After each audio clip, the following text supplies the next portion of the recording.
नमस्कार दोस्तों, स्वागत है आपका हमारे चैनल पर। आज हम बात करने जा रहे हैं उस एक्ट्रेस के बारे में जो कभी छोटे पर्दे की स्टार थी, फिर बड़े पर्दे पर छा गई, लेकिन अचानक जैसे गायब हो गई। जी हाँ, हम बात कर रहे हैं प्राची देसाई की। क्या आपने कभी सोचा है कि जिसने इतनी कम उम्र में इतनी सफलता हासिल की हो, वो अचानक इंडस्ट्री से गायब क्यों हो गई? क्या वजह थी कि एकता कपूर जैसी मेंटोर को उन्होंने छोड़ा? क्या सच में रोहित शेट्टी के साथ उनका अफेयर था? क्या उसी वजह से उन्हें बॉलीवुड से ब्लैकलिस्ट कर दिया गया? आज हम जानेंगे पूरी कहानी, बिना किसी कट के। प्राची देसाई का जन्म हुआ एक सामान्य परिवार में और उनकी शुरुआती पढ़ाई हुई पुणे के सेंट जोसेफ कॉन्वेंट स्कूल में। लेकिन एक्टिंग का कीड़ा उन्हें जल्द ही लग गया था।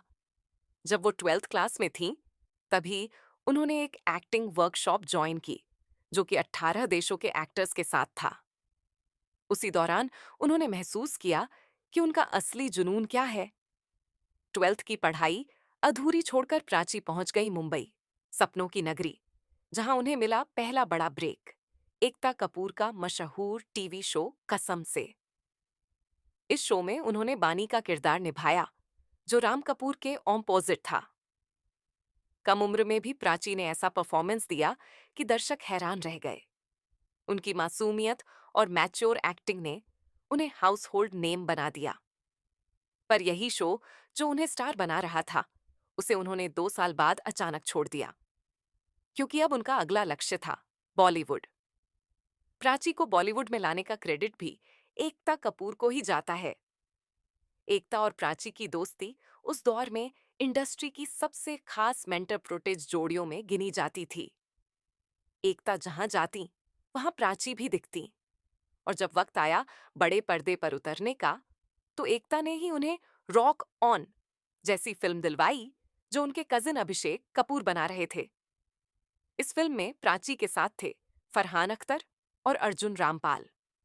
प्राची ने यहाँ एक सीरियस वाइफ का रोल निभाया, जो एकदम अलग था उनके टीवी इमेज से। और यही फिल्म थी जिसने साबित कर दिया कि वो सिर्फ टीवी तक सीमित नहीं है। इसके बाद उन्होंने गोविंदा और तुषार कपूर के साथ लाइफ पार्टनर की। फिर एकता कपूर की एक और film once upon a time in Mumbai में नजर आईं। इस फिल्म में उनका लुक रेट्रो था और रोल इमरान हाशमी की गर्लफ्रेंड का। अब तक सब कुछ ठीक चल रहा था, लेकिन तभी उनकी लाइफ में एंट्री हुई रोहित शेट्टी की। फिल्म बोल बच्चन के सेट पर रोहित शेट्टी ने प्राची पर खास ध्यान देना शुरू किया। मीडिया रिपोर्ट्स की माने तो सेट पर दोनों के बीच नजदीकियां बढ़ने लगीं। शूटिंग राजस्थान में हो रही थी और वहीं से शुरू हुई थी एक नई कहानी। कहा जाता है कि रोहित शेट्टी अपने नए एक्टर्स के साथ प्रैंक्स करते हैं, और जब प्राची ने उनके साथ ये सब फेस किया, तो उनका कॉन्फिडेंस और नेचर देखकर रोहित इम्प्रेस हो गए। धीरे धीरे वो उनकी स्पेशल बन गईं। इंडस्ट्री के कुछ कोनों में तो ये भी चर्चा थी कि प्राची अब रोहित शेट्टी के कैंप का हिस्सा बन चुकी है। और वहीं एकता कपूर और प्राची के रिश्तों में खटास आनी शुरू हो गई थी। एकता को लगा कि प्राची ने उन्हें छोड़ दिया, वही एकता जिन्होंने उन्हें टीवी से लेकर फिल्मों तक लाया। मीडिया में दोनों की लड़ाई की खबरें आने लगी थीं, लेकिन फिर एकता कपूर ने ईद पार्टी में प्राची को इनवाइट किया और वहीं पहली बार दोनों को फिर से साथ देखा गया। ऐसा लगा कि चीजें ठीक हो रही हैं, लेकिन सच्चाई कुछ और थी। प्राची अब धीरे धीरे स्क्रीन से गायब होने लगी थी। आई मी और मैं, पुलिसगिरी जैसी फिल्मों ने बॉक्स ऑफिस पर कोई कमाल नहीं दिखाया। 2013 के अंत तक उनकी और रोहित शेट्टी की रिलेशनशिप में भी दरारें आने लगीं, क्योंकि रोहित की फैमिली इस रिलेशन को स्वीकार नहीं कर रही थी। और आखिरकार दोनों का ब्रेकअप हो गया। अब न रोहित शेट्टी का साथ था और न ही एकता कपूर की मेंटोरशिप। करियर एकदम स्टॉल हो गया। एक और विवाद में प्राची का नाम तब आया जब एक फिल्म के लिए उन्हें आइटम सॉन्ग करना था। इस गाने में उन्हें हॉट लुक में दिखना था और इसके लिए उन्हें सिलिकॉन कप्स पहनने को कहा गया। प्राची ने पहले इसे पहनने से मना कर दिया, लेकिन फिर शूटिंग के लिए राजी हुई। कहा जाता है कि वो वैनिटी वैन में रो पड़ी थीं, क्योंकि ये सब उनके लिए बहुत नया था। लेकिन जैसे जैसे वक्त बीता, उन्होंने खुद को बदला। अब वो गर्ल नेक्स्ट डोर से एक ग्लैमरस एक्ट्रेस बनने की कोशिश कर रही थीं।